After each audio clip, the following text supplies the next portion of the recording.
우리가 어떤 사람과 이야기를 하다가 의견 차이가 있는 경우가 있죠.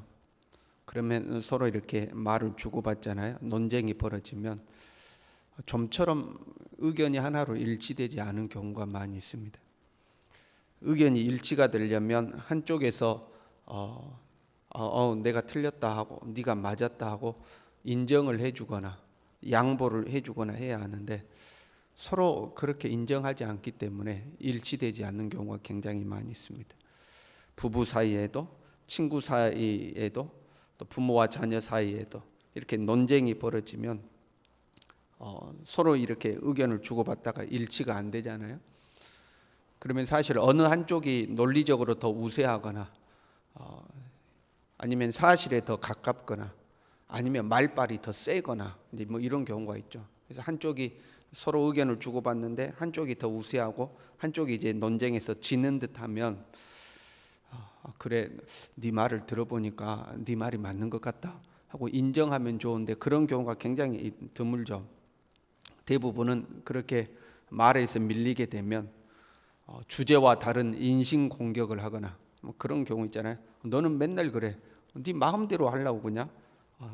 네가 그래서 저번에도 얼마나 힘들었는지 알아? 저번에도 네 말이 틀렸잖아. 뭐 이런 식이죠. 그래서 인신 공격하거나 피차 알 수 없는 주제를 꺼내서 이제 무승부를 만드는 거죠. 야, 네가 그렇게 잘났어. 그럼 너는 이것도 알아? 저것도 알아? 네가 모든 걸 다 알아? 뭐 이런 식인 거죠. 그렇게 해서 이 말에서 밀리지 않으려고 하는 경우들이 있습니다. 지금 욥과 친구들 사이에 논쟁이 계속되면서 욥의 주장은 계속해서 깊어지고 풍부해져 가죠. 근데 친구들의 주장은 굉장히 단순한 논리를 반복하고 있는 거죠. 하나님은 의인을 상 주시고 악인을 벌하신다. 네가 벌 받았다. 그러니까 너는 죄인이다. 뭐 이 논리로 계속해서 주장을 하고 있는데 욥은 거기에 맞지 않는 꼭 그런 건 아니다 하고 신뢰를 들어서 세상에 보면 의인이 고난당하고 악인이 복을 누리고 사는 경우가 얼마든지 많이 있다. 그런 하나님의 섭리는 우리가 다 할 수 없는 거다 하고 욥이 주장하니까 친구들이 지금 이제 대화에서 욥에게 밀리고 있는 겁니다. 그래서 첫 번째 대화가 오고 가고요. 두 번째 대화가 오고 가고요. 지금 이제 세 번째 대화거든요. 세 번째 논쟁에서는 지금 빌닷의 말이 25장에 짧게 끝나고요. 소발의 말은 아예 나오지도 않습니다. 소발의 말은 나오지도 않고 빌닷의 이 짧은 대화로 이제 세 번째 논쟁이 끝이 나거든요. 그런데 이 빌닷의 내용이 마치 그런 거예요. 네가 그렇게 잘났냐? 네가 모든 걸 다 아냐? 이제 이런 식인 겁니다. 욥의 이 논리가 갈수록 강화가 되니까 대화에서 이제 점점 밀리니까 네가 그렇게 잘났냐?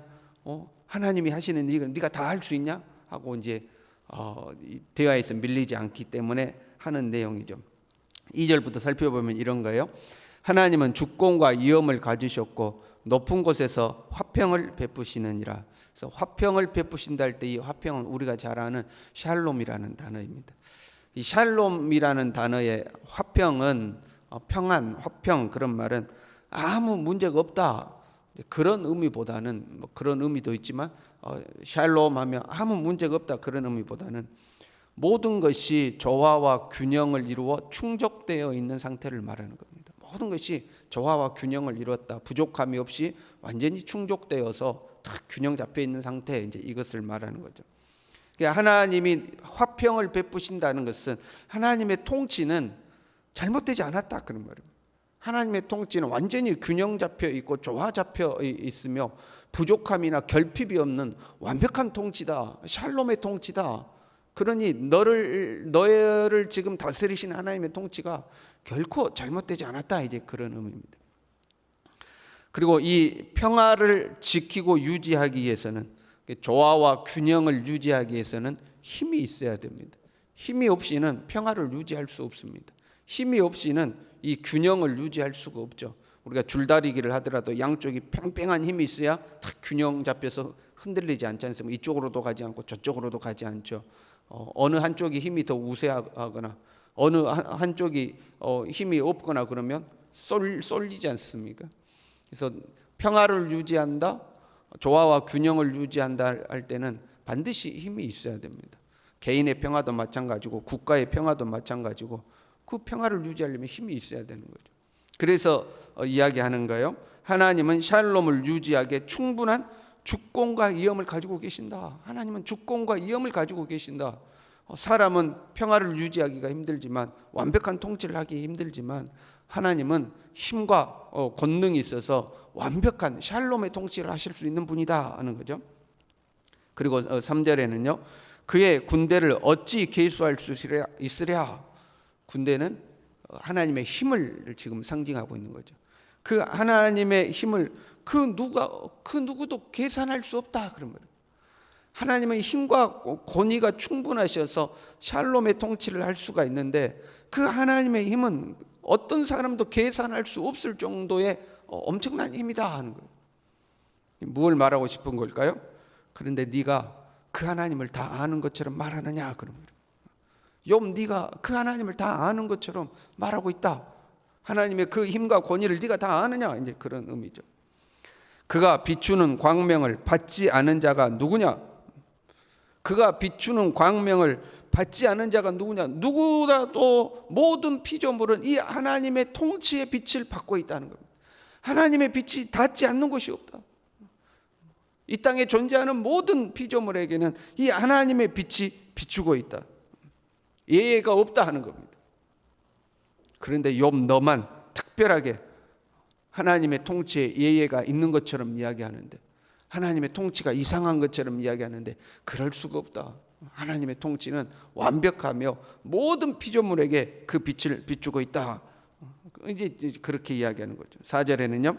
그런즉 하나님 앞에서 사람이 어찌 의롭다 하며 여자에게서 난 자가 어찌 깨끗하다 하랴. 하나님의 통치가 이렇게 완벽한데 네가 뭔데 하나님 앞에 자꾸 의롭다고 굴고, 하나님의 통치가 잘못됐다고 그러고, 네가 한번 하나님하고 이야기해 본다고 그러고, 어떻게 그럴 수 있느냐? 구더기 같은 사람, 벌레 같은 인간이 어떻게 하나님 앞에 설 수 있느냐 하고 이제 이야기하는 겁니다. 이 빌닷의 대화만 딱 띄워놓고 보면 맞는 말입니다. 그렇잖아요. 하나님은 주권과 위엄이 있으시고, 하나님은 완벽한 통치를 하시고, 그 하나님의 통치를 받지 않는 피조물은 이 땅에 존재하지 않고, 그 하나님 앞에 벌레와 같고 구더기와 같은 인간이 감히 설 수 없는 것, 그 맞는 말이죠. 근데 이 말을 빌닷은 지금 욥을 논리적으로 이길 수가 없으니까, 야, 네가 그렇게 잘났냐? 이 크신 하나님의 통치를 어떻게 사람이 안다고 이야기하느냐 하고 지금 욥과의 논쟁에서 이겨볼 심상으로 지금 하고 있는 말인 거예요. 이겨보고 싶은 거죠. 우리가 일반적인 삶에서 대화하고 살잖아요. 대화하고 살면 편하게 대화를 할 때도 있지만 대화에 부담을 갖는 경우도 있습니다. 나도 모르게 갖는 부담들이 있어요. 어떤 부담들이 있냐면, 먼저는 답을 줘야 한다는 부담감이 있습니다. 누군가가 나에게 뭘 물어봤을 때, 권사님, 뭐 하나님은 왜 이래요? 집사님, 하나님은 이것은 왜 이렇게 하시는 거예요? 라고 누군가가 나에게 물어보면 꼭 답을 해줘야 된다는 부담감이 있는 거예요. 신앙생활을 오래 한 사람은 하나님은 이러신 겁니다. 하나님이 당신의 삶에 그렇게 한 것은 아마 이런 뜻이 있을 것입니다 하고 답을 해줘야 된다는 부담감이 있는 거죠. 자녀들이 나에게 꼭 신앙의 문제가 아니라 어떤 삶의 문제를 물어봤을 때도 거기에 대한 정답을 줘야 된다는 어떤 생각들, 친구와 이웃들이 어떤 고민을 털어놓으면 그 고민에 대한 해답을 내가 해줘야 된다는 부담감들, 그런 부담감들이 우리에게 있는 거죠. 그래서 누가 뭘 말하면 뭐라도 답을 해주려고 이제 우리는 노력하는 거죠.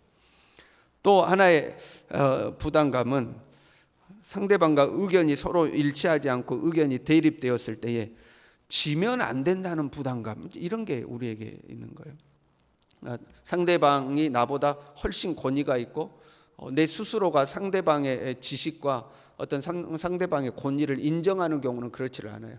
그런데 친구 관계라든가 나하고 좀 서로 대등한 관계라고 생각되는 경우에는 상대방에게 말로써 지지 않으려고 하는 거죠. 나의 의견을 관철시키지 않으면 왠지 자존심 상해하는 거죠. 남편이 내 말을 안 들어주고 자꾸 자기 말이 맞다고 그러면 왠지 기분이 나쁜 거죠. 자녀가 부모 말을 안 듣고 따박따박 말대꾸하고 자기 말이 맞다고 그러면 왠지 이제 기분이 나쁜 거죠. 그래서 내 의견을 관철시키려고 하죠. 누군가 하면 내 의견이 상대방이 받아들여야 되는 거죠. 그렇지 않으면 이제 왠지 자존심 상하는 거죠. 또 하나의 부담감은 남들이 다 알고 있는 것은 나도 알아야 한다는 부담감인 거예요. 누군가 시사에 대해서 아니면 신앙의 어떤 문제에 대해서 성경에 대해서 뭔가 이야기를 하면 나도 뭔가 한마디 해서 나도 하는 것처럼 이야기를 해야지.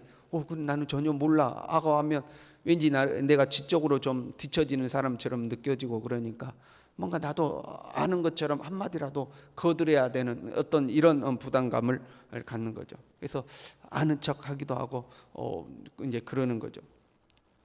가만 보면 우리의 대화의 목적이나 중심이 내 자존심을 지키려고 하는 때가 많은 거죠. 여러분 그렇지 않습니까?